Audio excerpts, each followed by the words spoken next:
Good evening, everybody. I'm excited about today. Today is going to be a special edition of the program because today we're just going to be sharing our experience as a couple that for the past maybe 2 years have been living in different towns. So the challenges we have been able to surmount, those that we are yet to surmount. We'll be talking about that. Hello Trend, thank you for joining in. So as you join in today, please just indicate and say where you are joining in from, and we'll be glad to take it up from there. All right, so this is my husband. Say hello. Hello, good evening all. All right, so his name is Francis Oblete, and I'm privileged to be the wife, Nancy Oblete, your regular host on our Saturday event. Good evening. I'm thankful for being here. I think, as always, yes, Trent, thank you so much. We are glad to always have you here. So today we'll be talking about our experience with living apart as a couple, how it has been for us living in two different towns, and the experience so far. So my husband, you want to start? Go ahead and start. You should have most of the experience. You think the so? experiences. Okay. He says it's me that has most of the experience. I don't know about that, but let's start anyway. So for a while he's not been with us. I've been with the children in Jos, and he has been traveling the north of Nigeria. When he initially moved to Abuja, it was easy because Abuja wasn't far, so he would come around. And apart from that, we had more communication, more calls. We could call each other 5 times a day, 6 times a day, as many times as we wanted, right? Then he now moved temporarily to KB State. I didn't move. I only went there to do a project. Okay, so he's doing a project. So when you say move, there are two different things. Okay. Moving and going to work somewhere is different. All right, I agree. So he's doing a project far in KB, and that makes it like it makes it more challenging for me. One of the reasons is because I'm used to talking to him at any time I want to talk to, several times in a day, right? And now he's in KB. Now, not just in Birin KB, he's in one village in KB State, and the network there is so terrible that I can only speak to him twice, in the mornings and then in the evenings when he's back to town where there's network. So throughout the day I'm going around, I have something I want to tell him, and I'm getting upset because I can't reach him. So I'm upset that I can't reach him. I'm upset that I can't share my current experience with him. It has to be later. Sometimes I have to tell him the stale news because I had to find other ways to solve them. And also, it's been one of the hardest parts of our relationship. We've never had to be apart for this long, and then even having communication, that's phone communication challenges as well. So basically that's the summary of what's been happening, and probably why many of you have not seen him online and doing stuff with us in the group. So your own view before I ask you my questions. Anyway, it's really challenging to be apart, and basically where I am now, before coming to visit in Jos, like she said, somewhere in KB State, we have network challenge. Where I am, we only speak maybe twice a day. For any reason, if we have to speak more than that, it has to be in the evening or in the morning. And it's actually difficult. It's not something we planned for. It's not something I wanted, but the economic situation of the country, you have to make ends meet. So you just have to travel, and because Basically, we're not under anybody's payroll, so we get our financial needs met by going any direction that we get jobs or we are called upon. Or I am called upon. So yes, it's him that keeps moving, not me. All right, so basically that's it. And so we would first of all start by sharing the major challenges we've had with this arrangement, right? And then when we are done sharing that, we'll also share some of the tips we have used to keep our connection going. And then finally we'll wrap up by sharing areas we're still struggling in this arrangement, right? Okay, so let's start with where we are at, the challenges we are having right now with this arrangement. First of all, I talked about the issue of not being able to talk as regularly as we want to. Then another thing, now I'm talking about my own experience. There's a way we don't like, there's a way life doesn't like vacuum. So once a vacuum is created, other things come to fill up the space so that we don't have this vacuum continuing. So one of the things is that I noticed I've become even more busy with his absence. I do a lot more right now. I'm engaged more, and then I have children to take care of, so they are not really a challenge. I do it well, at least I think so. I give them as much time as I can, but I've become increasingly busy. So one of the challenges that offers is this. One of the ways we were trying to cope with this issue is to speak in the evening, then maybe chat at night. But because I have become increasingly busy, when I come back I'm so tired, and then I hit the bed and phew, I'm gone. Sometimes I'm chatting him, or I just send a hello, or he is saying hello and I say hi, and that's the end. I don't remember. So the conversation doesn't continue again. So that's one of the challenges we've had from my end. Then another is that because we have been so close. Now we are not just close as friends, we also do this, we are in the same profession. So when usually I am on site, I'm trying to make a decision, I'm not sure, or I want a second opinion. The first person I call is him. I'll just call him and say, see, this is what's happening, what's your opinion, what's your take, what do you think we should do? I'm thinking of this, what do you think? And then I've lost that right now, because all through site hours he's not available. I can't reach him, I can't share the challenges we're having on site with him, or get his opinion when I need help and all that. So I'm missing that seriously. Then the third thing I would like to share is that another thing that is a struggle for me is that when I have a challenge, an emotional challenge, right, or something goes wrong and I'm in that low place emotionally, usually I would speak to him. If he's around, we talk. If he's not around, I call. So I call him and then we talk about it. Sometimes I even cry, and for me it's just emotional release. Sometimes he doesn't need to give me solution. It's just that I have somebody I can share that with.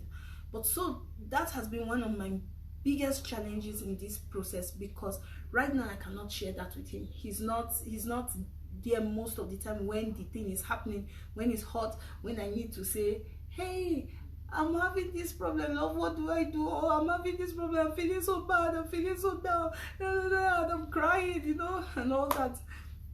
That shoulder, I miss it. I really miss that shoulder. So for you, what has been the challenge? Well, I can't really enumerate the challenges. There are a whole lot of challenges that I face outside there. Most especially the fact that we've been close. We're not just close, we've been friends. And when I say friends, I mean very good, tight friends, if you can use the word. We've been friends. And like she said, the same way she calls to share her challenges with me, the same way sometimes when we're together, maybe I go out and I come back, I was like, I encountered this, I encountered that, I saw this, I saw that. Oh, I saw this person, I saw that. Even in the workspace, there are times I encounter some challenges in the workplace, and I feel like calling her, this is what we're doing, or we're doing this and I'm not getting the right result that I should get. And I'll always, the first or the next thing to do is to call her and say, so and so is going on, but it's not going on well. But walking outside, I can't really get her. She's not there, most especially where I am working right now, because of the communication problem, network issue there. I can't get her, so it's really a challenge for me. And also our level of communication, the depth to which it were before I traveled out is not really there. Then we could talk for hours. At times I get I get concerned or confused. We've been married for this our 10th year or 11th year. We are getting to our 11th year. Yeah. And every time I get to talk with her, something new always comes. So I keep wondering, haven't I exhausted all that I needed to tell you or tell her? But I never get exhausted. So there's always something to say, there's always something to share. And then that deepens our communication level. But as it is now, the communication level is not as deep as it used to be, because of one, the network challenge, due to the fact that we are not in the same city. I am far away where there's no network, and also my bond with the children, it's of concern to me. And at times I see myself as a stranger if I'm coming home, though the children are always happy to have me around. They're always happy, though I talk to them every day on a daily basis, maybe twice a day, sometimes more than twice, based on my availability around network area. So, but it's really challenging having the children away. All of this affects me one way or the other. And then also emotionally, at times, it's not only you that needs shoulder to cry on. Men also cry. Like I remember when I lost a friend. I think she was the first person I called, and I told her, and I was really, really down. But she talked, we spoke, and after speaking with her, I kind of got a little relief. So I also need shoulders to lean on. I also need my emotional need to be satisfied. So a whole lot of things, actually very difficult and very challenging working in a place where your spouse or family members are not there. Most especially the children. I miss them a lot. Sometimes I just stay and... the children, not me.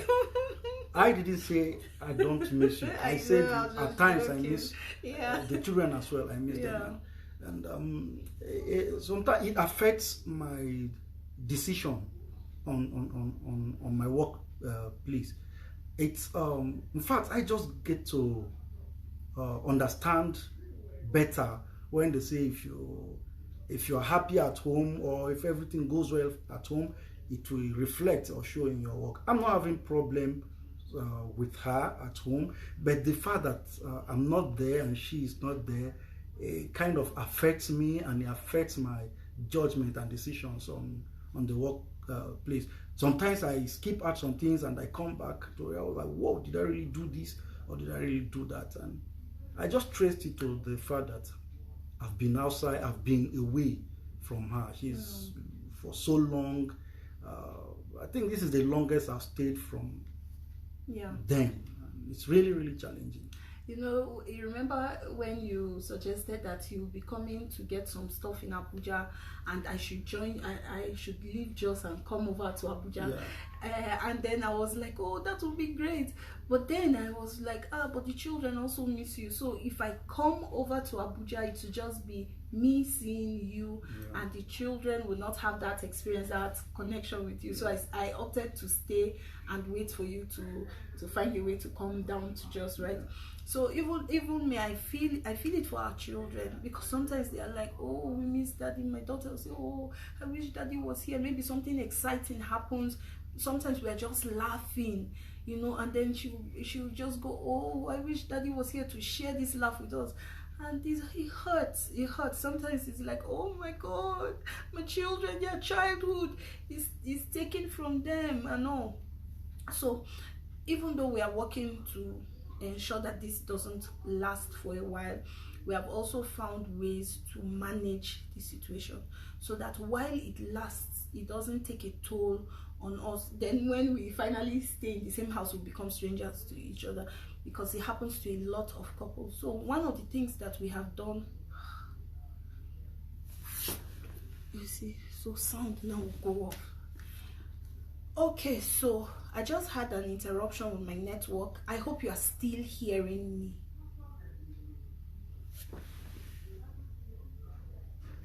No. Okay, so I just had an interruption with my network. I hope you're still hearing me. If you're hearing me, just say loud and clear, or just say one or something. Just type something so that we know. Meanwhile, we have some messages. Right today, my phone is far. My phone is far, so I cannot really see to read the comments that are coming in. But I'm seeing a lot of comments. But you do always make it up to them when you are around. Yes, he does. Trend is saying, but you do always make it. Okay, beautiful. Precious says she can hear us. So okay, so that challenge, and then how we've been able to manage it. On our part, one of the things we do is to do our best that not just me talking with him, but our children also have time to tell him their own joys. You know, sometimes they just come and say, mommy, this thing is happening. They say, I want to talk to daddy. And then I do my best to say, okay, can I reach him now if I can, or can you hold on when we talk to daddy in the evening? You know, it's only in the evening or in the morning we can reach him.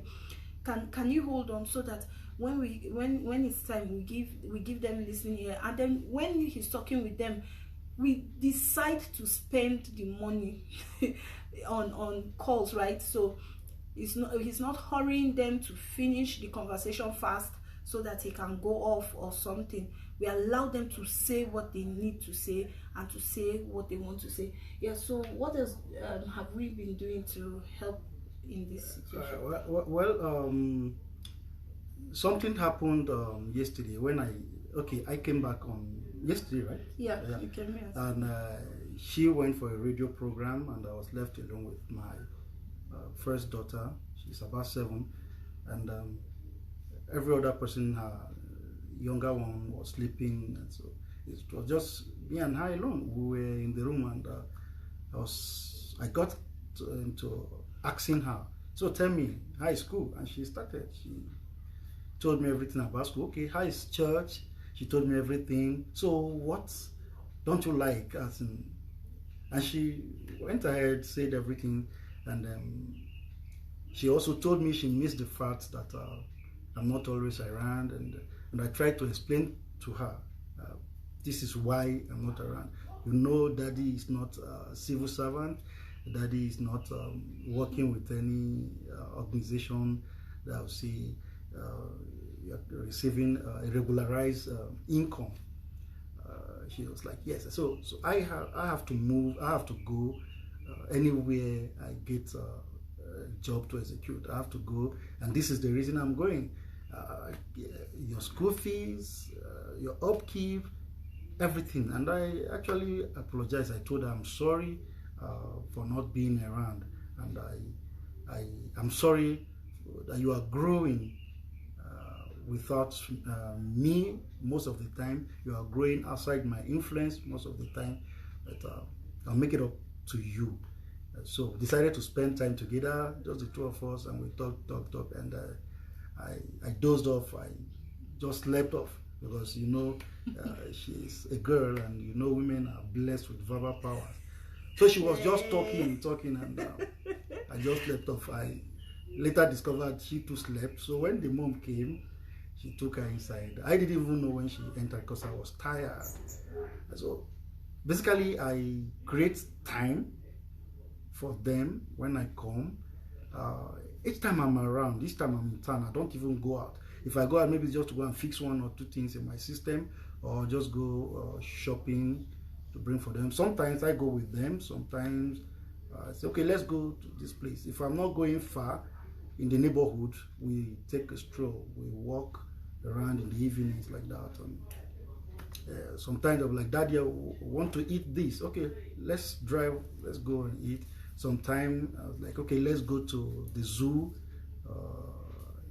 any recreational park. Let's just go there and then we spend time together. Not often, but we do it once in a while, anytime I'm around. And basically, we have learned to keep the communication line open. Every small opportunity we get, we call, I call. Even if I am busy. I remember one time I traveled, I was doing a project at Wukari Federal University, Wukari, and we were just talking with her. After she ends the call, after 5 minutes or 2 minutes, she calls again, got talking. She ends the call. After like 5-10 minutes, she was just calling, and my boss was like, come on, you are always answering call. So and I told him, it's my wife, sir. He was like, so that they have been married too. That is it. I may realize to say new. I was like, no. Then it was my 8th year or 7th year. I've been married for like 8 years or thereabout. I was like, and then I just told him I love my wife and we are friends, and that ended the whole conversation. I'm very sure I don't know what that message, whatever message he got from that response. But I just told him plain, I and my wife are friends, so we talk. So basically, even whether I'm around or not, we keep the communication gap open, and that has helped us tremendously. It's just unfortunate that where I am now, we are struggling with network. And in fact, I had to go and buy the available network there. Bought the available SIM network, SIM, whatever that is there. And it was so unfortunate, after buying it, the network now ceased in that town. I also remember 2017 or 18, thereabout 18-19. I was in Kebbi State too. I was doing a walk in Niger border. There's no telecommunication company of Nigeria that is there. So I had to buy Niger SIM. I was using it, and it was quite expensive, but I still went ahead using it. In fact, it's even cheaper to call Dubai from Nigeria than calling African countries but it's a sacrifice that I had to pay just to keep the communication line open. Yeah, and another thing we have done is we want to keep our mental compatibility also. So he reads something and he finds it really interesting, or he watches a video and it's really remarkable, he would send it to me. I do the same. I'll send it to him, so that even though we are apart, we are still sharing materials, and then we are having this growth happening together.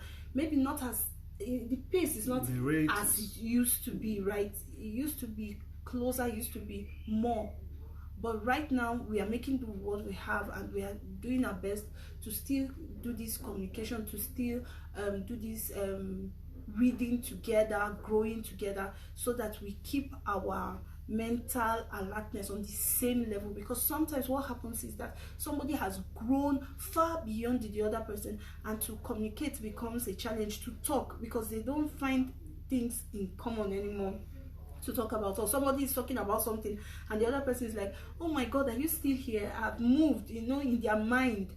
And then so there's this lock up and all. So for us, those are some of the things we've been able to do. And then another thing we have done is that we have made an agreement on how long this will last, so that it stops as soon as possible, especially because once the children grow up, we will never have the opportunity to raise them again. So we don't want raise them together. Yes, raise them together again. So we don't want their whole growing up years to just be this experience. It's been 2 years now, and we just have a short more while to go, and then it stops. We live together, we raise our children together. So we have that plan as one of the ways to mitigate what's happening. So I think that's about it. Then every time he's around, apart from spending time with the children alone, he spends time with the children alone. We also have time we spend together as a couple.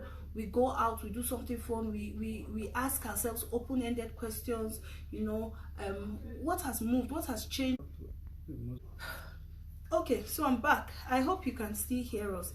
If you can hear, just say, hey, I can hear you, and then we'll continue. So can you hear me? Can you hear? If you can hear us, please just say, I can hear you. I can hear you.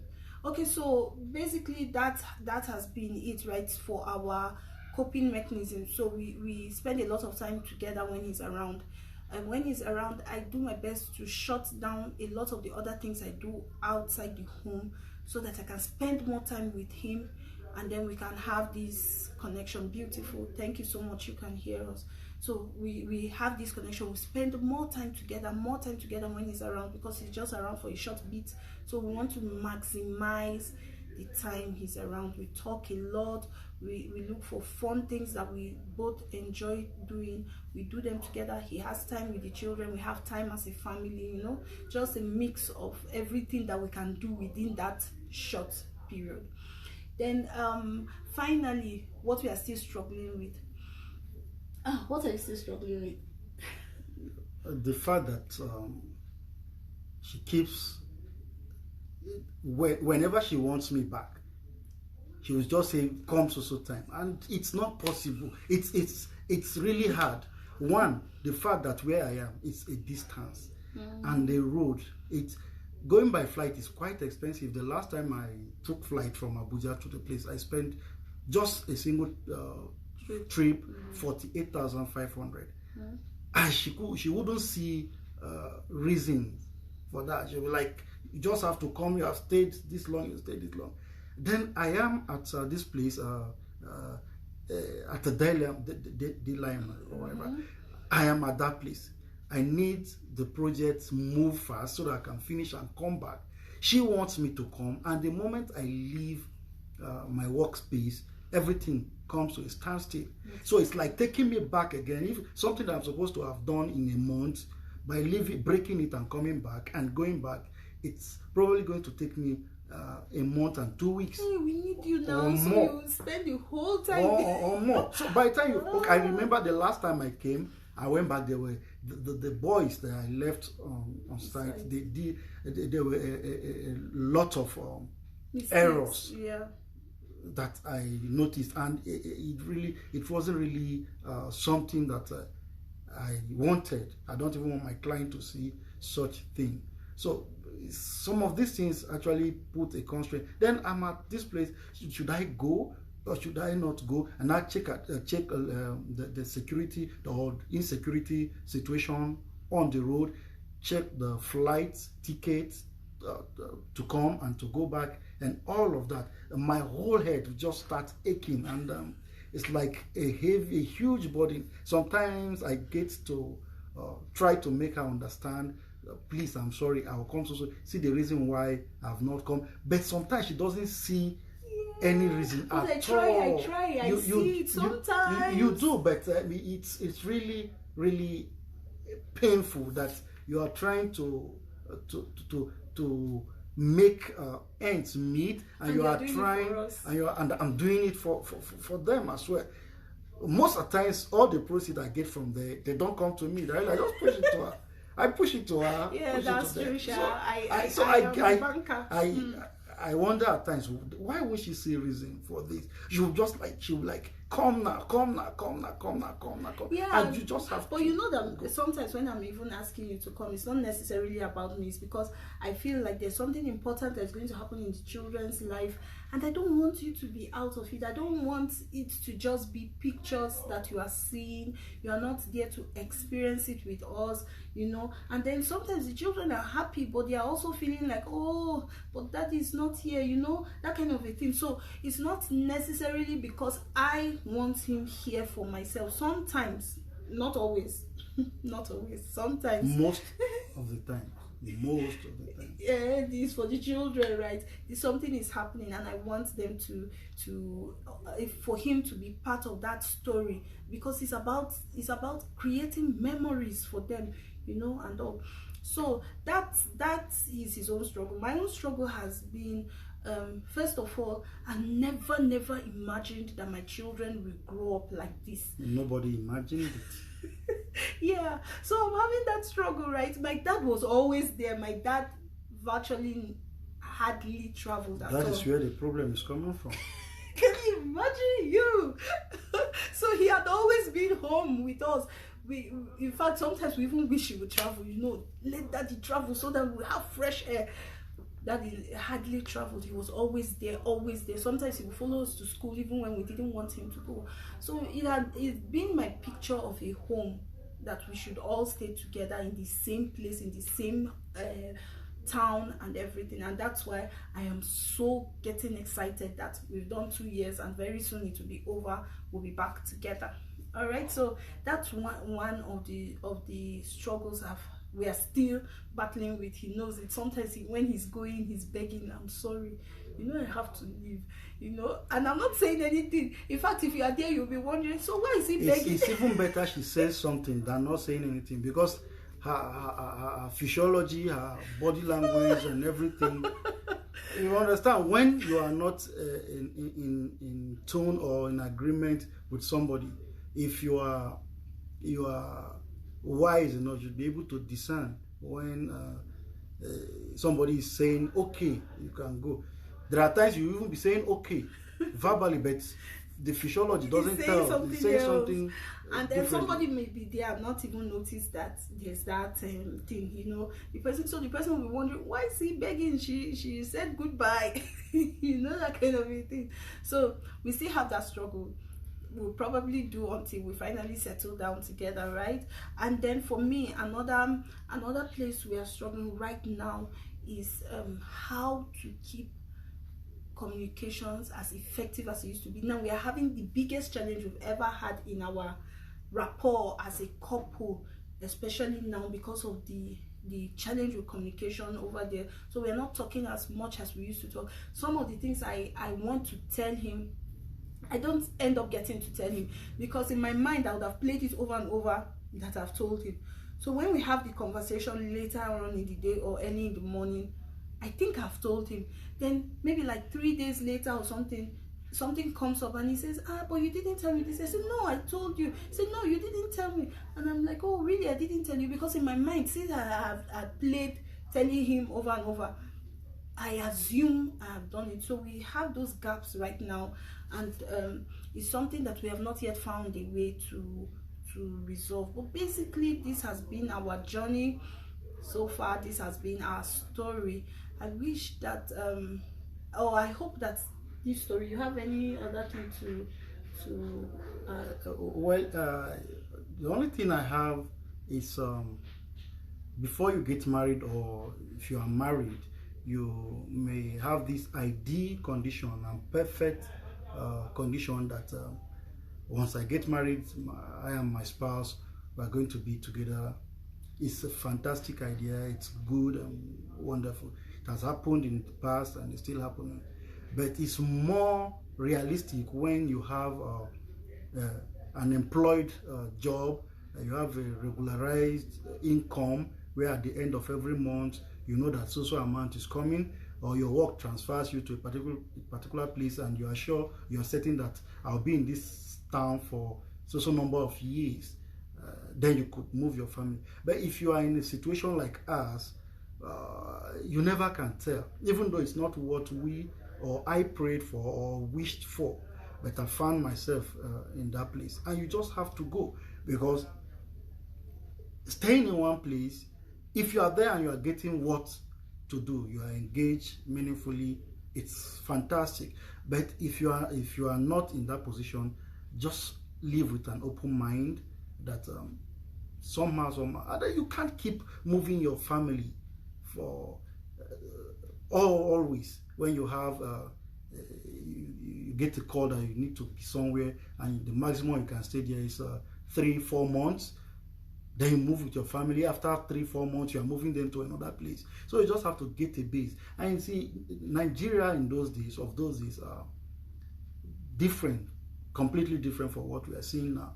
The financial and economic situation in those days, I think, and I know rather, that is far better than what we're experiencing today. So these are all factors that contribute to one moving from point A to B in search of something to keep the family together, to pay the bills, to feed the family, and a lot of and then I would like to add that sometimes even for government workers, like I know one person, he was transferred to Jos from Abuja, and then he got to just spent 6 months, 7 months, and then he's transferred to another place. So it's not practicable to move your family over and over again.